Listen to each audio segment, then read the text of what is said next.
Unjuk rasa pecah, Saudara, usai DPR dan rezim pemerintahan Joko Widodo mengabaikan putusan MK. Mereka menilai ini menjadi indikasi rusaknya demokrasi.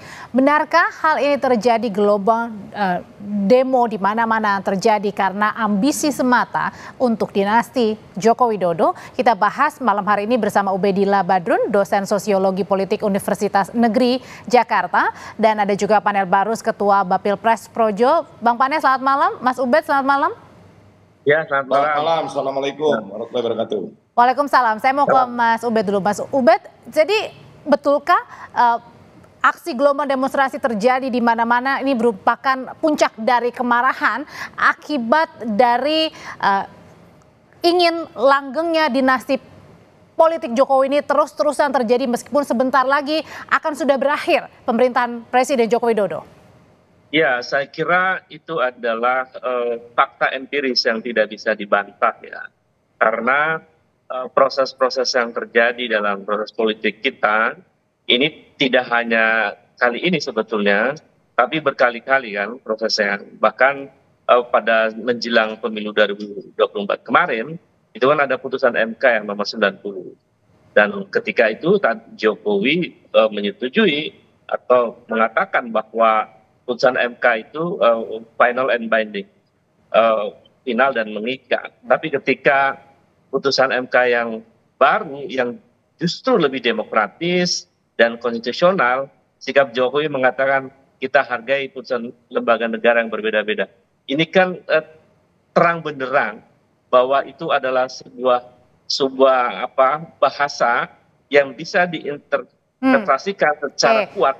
Itu upaya untuk membiarkan proses. Artinya ini terlihat dari pernyataan berbeda dari seorang Joko Widodo ya pada saat yang menguntungkan atau enggak begitu untuk dirinya dan keluarga? Iya, inkonsistensi itu kemudian menunjukkan kebenaran itu bahwa pada putusan MK nomor 90 itu kan ada kepentingan putra mahkotanya. Pada putusan MK 6070 itu kan putra mahkotanya terganggu, yang kedua adiknya.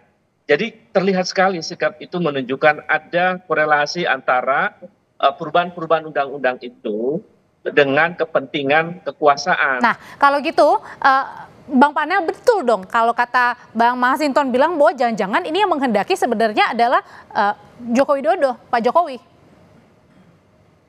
Ya, kan kita juga seluruh rakyat melihat begitu banyak sangkaan, tuduhan, fantasi-fantasi liar yang menyasar pada Pak Jokowi. Dan faktanya juga banyak yang tidak terbukti. Dan kita tidak bisa menahan. Bukannya rangkaian demi rangkaian ini sangat terlihat jelas, Bang? Nah, kalau kami sih melihatnya dari Projo, ya apapun yang terjadi dinamika politik kemarin, itu saya pikir MK telah menjalankan perannya sebagai lembaga, ya peran konstitusinya dengan baik. DPR juga telah menjalankan peran konstitusinya dengan baik, dan itu juga membuktikan bahwa tuduhan-tuduhan bahwa demokrasi di Indonesia mati itu tidak terbukti. Dan yang penting juga kita mengapresiasi teman-teman yang kemarin yang demonstrasi, teman-teman mahasiswa, ya. Dan faktanya demonstrasi teman-teman mahasiswa ini juga aspirasinya ditangkap dengan cepat, didengarkan oleh teman-teman di DPR. Ini adalah satu kemenangan dari demokrasi. Jadi artinya kalau misalnya tidak ada aksi di mana-mana, ini tetap berjalan dong, Bang. Putusan yang ada, dan mari bersama-sama kita menyongsong pilkada serentak ya dengan aturan hukum yang ada, dengan dengan sebuah harapan pilkada serentak ke depan bisa menghasilkan kepala-kepala daerah ya yang dicintai oleh rakyatnya. Oke, kenapa Mas Ubed? Ya, perlu dikoreksi juga kalau kemudian Bung Panel Barus mengatakan bahwa masing-masing lembaga menjalankan fungsinya dengan baik.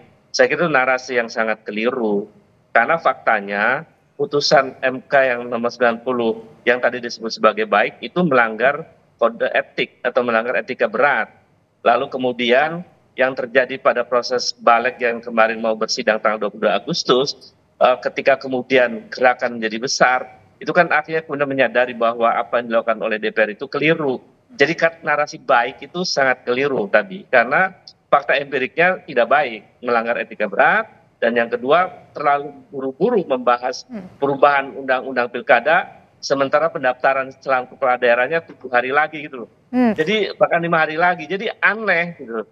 Kalau kemudian dikatakan baik, jadi terlihat sekali proses ambisi kekuasaan di balik proses perubahan undang-undang ini. Dan hal itu juga sangat dirasakan Mas Ubed oleh masyarakat, makanya sampai dengan sekarang pun muncul juga hashtag kawal terus putusan MK, dan masyarakat juga jadi was-was sekali nih. Betulkah sampai PKPU, sebelum ada PKPU kan katanya Senin ada RDP ya, berarti masih ada hari ini, malam ini, besok sampai dengan Minggu. Jadi harus dikawal betul tuh, karena keresahan masyarakat ini jangan-jangan nanti dibohongi atau ada yang terasa berbeda lagi nih nanti. Ya betul, karena kan banyak peristiwa politik di DPR itu membuat undang-undang, bahkan putusan sebuah undang-undang dilakukan di tengah malam begitu, di tengah kemudian masyarakat sudah lengah dan seterusnya. Maka sebetulnya demonstrasi di mana-mana itu adalah tanda ada semacam kemarahan kolektif dari rakyat, ya, dari mahasiswa, kaum cendekiawan, kelompok NGO, civil society dan lain-lain. Itu kemarahan kolektif itu mereka salurkan melalui sebuah ekspresi demonstrasi, karena terlalu banyak persoalan akumulasi dari problem kekuasaan yang terjadi pada bulan-bulan terakhir ini, sehingga kemudian memuncak kemarahan itu dalam demonstrasi yang luar biasa dalam 2 hari ini, di mana-mana ini saya kira. Kalau gitu Bang Panel, dengan adanya aksi demo yang terjadi di mana-mana, kemarin sebelumnya juga ada rapat balik, karena di situ juga hadir kan perwakilan dari pemerintah, ada Menkumham juga, kemudian juga ada Mendagri. Nah pertanyaannya adalah dengan wacana kemarin revisi Undang-Undang Pilkada setelah putusan MK, ini kemudian tercederai nggak citra dari seorang Presiden Joko Widodo yang sebentar lagi, 2 bulan lagi akan habis untuk masa pemerintahannya? Iya, mengenai narasi baik yang tadi saya sampaikan, kelirunya di mana? MK mengeluarkan satu putusan, kemudian teman-teman di DPR merespon aspirasi dari perjuangan teman-teman mahasiswa. Ya, saya pikir itu hal yang baik, gitu loh. Karena beda Bang perlakuan. Kalau kemudian DPR mendengarkan aspirasi dari perjuangan teman-teman di mahasiswa dibilang tidak baik, ya saya juga aneh. Itu satu. Yang kedua, konteksnya bukan begitu logikanya. Itu juga menandakan bahwa sistem demokrasi di negara kita itu berjalan. Bang Panel, mungkin begini. Saluran orang menyampaikan pendapat itu masih dilindungi oleh undang-undang. Oke, salurannya memang masih dibuka Bang. Tapi terhadap ya, tapi ketika misalnya beda perlakuan antara Komisi Pemilihan Umum pada saat waktu itu, kita juga harus berterima kasih kepada teman-teman polisi yang sudah menjaga sehingga demonstrasi bisa berjalan baik, lancar, dan teman-teman yang demonstrasi mendapatkan kemenangan karena diakomodasi apa yang menjadi tuntutannya. Ya. Tapi pembatalan ini bukannya karena tidak mencapai quorum juga Bang sebenarnya Bang Panel? Tidak baik. Itu yang saya kemudian jadi aneh. Apa ekspektasi Ubedillah sehingga saya bilang DPR akomodasi poin-poin tuntutan mahasiswa itu narasi baik itu salah. Anda pengennya kemudian seperti apa? Saya juga bingung. Oke, kita dengarkan dulu Bang Panel kalau gitu Mas Ubed.